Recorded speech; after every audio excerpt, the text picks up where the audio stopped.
नमस्कार मित्रांनो, आज जसं जसं या पाट्या वाढू राहिल्या की नाही याच्यावर फवारणी करायच्या टाक्या बी वाढू राहिल्या. आणि घरचे काय म्हणते वर्क फ्रॉम होम आहे ना, चल जरा पाट्यात जाऊन येऊ. अरे बापरे, दमलो रे बापा मी. आणि फवारणी करायचं म्हटल्यावर आपलं काय काम असतं, हे हांडा आणि कॅन घ्यायची आणि डायरेक्ट विहिरीहून पाणी शेंदून आणायचं. अवघड रे बाबा. लोक म्हणते वर्क फ्रॉम होम आहे बरं, असं नाही रे बाबा, बरं गिरं काही नाही. पण आज मला ना आमच्या वड्यानं वाचवलं.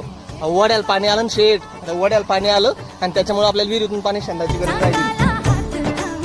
इकडं भाऊ वड्याच्या बाजूलाच आपली विहीर आहे, ही तर आमची विहीर आहे. आणि आता ह्या वड्याला आलं पाणी.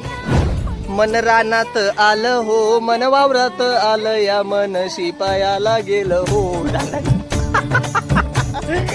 बरं जाऊ द्या, हे पाणी शेंदून आणायची ड्युटी कोणाकोणाकडे असते शिपायला गेल्यावर ते जरा कॉमेंट्स मध्ये नक्की सांगा. तोपर्यंत मी पाणी भरून घेतो.